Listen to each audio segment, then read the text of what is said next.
Hi, my name is Christian. General overview of the website. It just basically has all information about gentrification in one place. You can also hear from others about gentrification and their stance on it. Also, you can ask questions to either people that run the website or to other people. And also friendly to everybody. It could be anybody from a teenager in Boston going to schools, or it could be like an elderly woman living by herself at a home in Boston.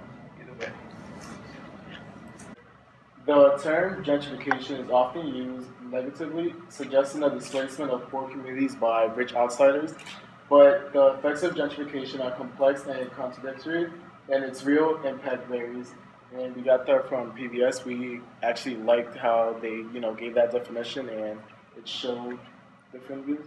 And it also provides more information like who is affected, so the Boston residents, real estate developers, landlords, students, and teachers of Boston.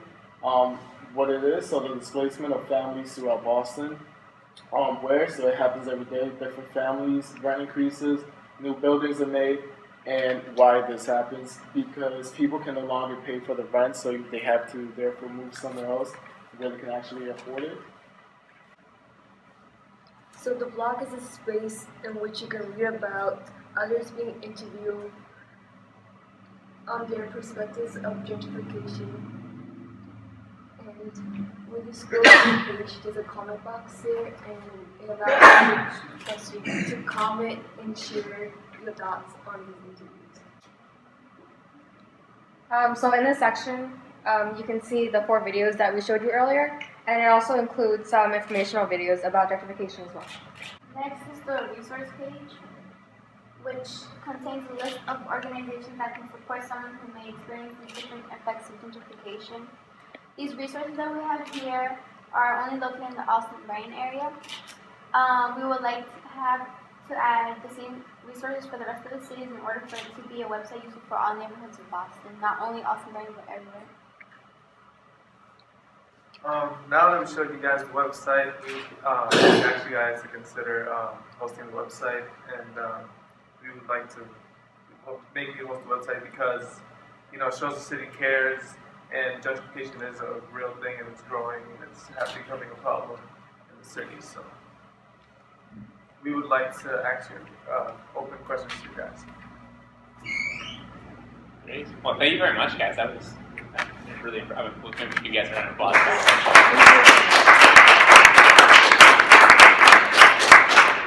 It was really excellent presentation, and I think I'm just really excited to hear that you picked this topic, because I do think it's probably one of the most important, if not the most important, problem facing Boston, and something that we work on every day with neighborhood development. We're a growing city, as you guys know. A lot of people want to come live here, which is great. It's great to live in a city where people want to come live. But what we don't want as a city is that growth to come at the expense of the people who live here now. 15 years from now, all the people who grew up in had long-term families in Boston and had generations of families living in their home. If those people don't live here anymore, then that's not really the Boston that we want.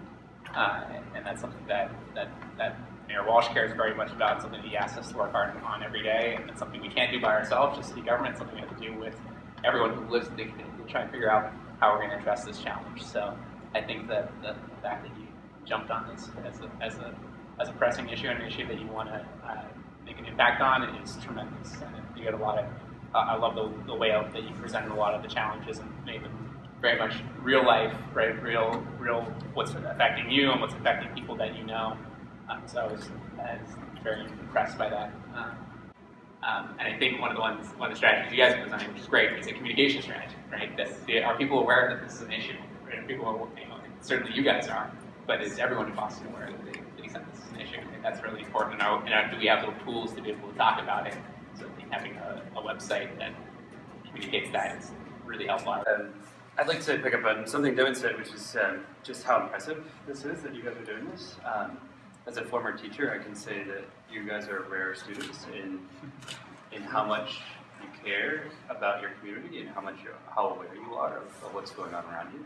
And I really appreciate that you invited us here and that you showed us this work.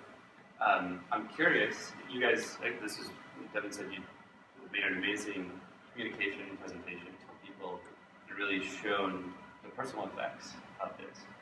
One thing I thought was really interesting is the 3 case studies scenarios that you chose, because I think the first one was sort of what I think maybe most people would think of when they think of gentrification. Right? They go, my rent's going up, and I'm gonna have to leave, and I'm not gonna be able to go to school here anymore. I'm gonna find a new house, and I think that is the sort of signature story of gentrification. But it's not the only story, right? There's also the story of, well, my the business that I really care about is part of my community. That business isn't there anymore.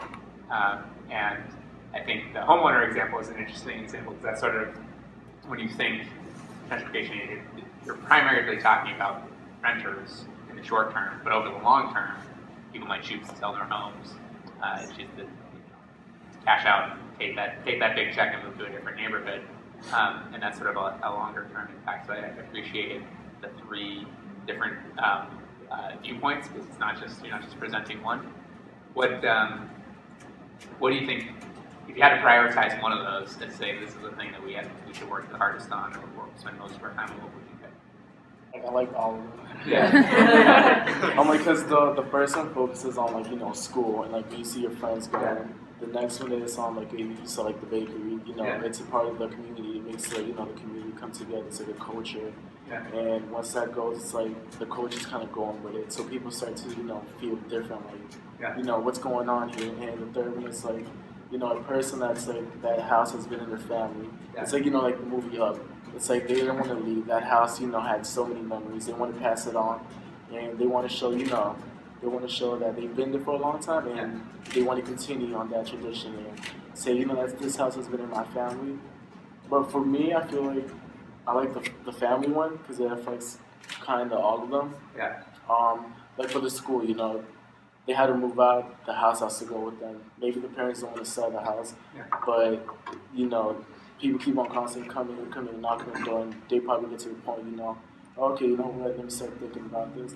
And it also affects like the culture, because that family might be like a family well known in the community, a family. Because I know here in Austin, we have some families that actually have events. They have like bring the community together. Like, oh, come to our house, watch a movie. It becomes like a big family. It's not like a blood family, but a community family. So I would pick the family, not like the last one. Yeah. The lady was saying, no, this is my house. I don't want to leave. Yeah. And I think all 3 of them impact each other too, right? So when we were talking earlier, that one of the most effective things you can do to prevent the gentrification of small businesses in the city of Austin is to prevent the gentrification of residents in the city of Austin, because it's those renters and those residents who, once they leave, that's the customer base for these businesses. I'm impressed that you dug into gentrification, because it's such a complicated topic. It is. And I would, you put one of the definitions you use says that it's a contradictory sometimes.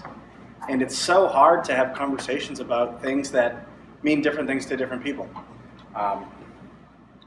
So one thing I'm curious about is if I could hear from you guys what you think maybe is one of the worst things about gentrification, and then what would be like one of the best things, because it sounds to me like we're understanding that there are 2 sides. Something good would be like, you make new spaces for the community. You like offer back things to the community, and like a way like right here, like the Harvard headquarters, you offer this great place for the community where you can come and actually, learn things, like get rental for the kids, and have this program like make a change.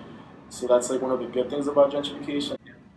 I think gentrification is more like it's making the neighborhood look nice, but as it looks nice, it gets a little bit more expensive, and the people they're forced to move out of their homes, because maybe they're not able to afford it. But in some places, gentrification has a positive effect. Oh, this neighborhood is nice now. There's less crime, and people are able to enjoy the city in the neighborhood. But displacement is they just kick them out. Yeah. There's lots of good thinking out there, and there's a lot of people like you who are pushing us to come up with new ideas every day, and something the mayor really cares about. And I'd say if you guys have, if you continue to think about this, and you think, well, wouldn't it be so great if we did X, Y, or Z? No idea is too crazy. And you are more than welcome to get in touch with us and say, well, I was thinking about this. Could we do this? And we'd love to chat with you about it. Then to add to that, it's it all connects also back to the website, because a lot of the teenagers, we love using technology, we like researching things, and it shows that they can get some info. Like there's some teens that they're almost like the head of the household, even though you have the parents, but they're like the ones that the parents might not know things, and then the kid knows actually. Like for me, example, like my family, they came in when they were like 20 years, 15 years ago, and they don't know as much as other families know. And I'm a first generation student going into college, and I'm proud of saying that. And it shows that my sisters look up to me and they want to see oh, he's doing something to find a house. My mom, she's like you're gonna get there, you're gonna find a way. And with the website, it would give that also I guess like that energy for other kids and also all other students and families to be like what, we can actually get this going, and we can actually find a way to fix this and make our lives better, and keep on going and going up that stairs and getting a career where you can say I have my own house, and helping my family rise up with myself also. Just like a great way to show other families that you can also do this, and these are some resources that we have where you can go and go for and learn new things. I just wanted to add that the forum section of the website, like a part of the reason why we made this website was so that people can contribute their ideas, and so that they can actually be heard. We really didn't know what gentrification was until we started doing more research, and we felt that our peers would also have the same. They wouldn't know what it was, and we wanted to address this issue and find a way where we could also explain it to our peers and show them this is what's happening. Because there's some issues that there's a problem for it, but it's like people focus on those the majority of the time. And we wanted to focus on something that it's a problem and people might not know that it's a problem. But we want to bring awareness and see that, you might be going through this, and we want to find a way, to also help you. The third week, that's when we all, started bringing our ideas down to the table, and we started to, everybody say different topics that we had, different ideas that we had. And we would start to break it down even more. And then after that, we would all talk about it. And then we would come back and, start voting. Like, okay, which one do you feel we should focus on? And that's when we would start voting and, having a little debate and all that. And it just went down to, the final two, and we all came up with gentrification. And then after we narrowed down on one topic, for a few weeks, we made sure we did a lot of research, looking through articles and different perspectives. And then, later on, we mapped out, what we had to nail down, the issues and what we have on the website. Thank you.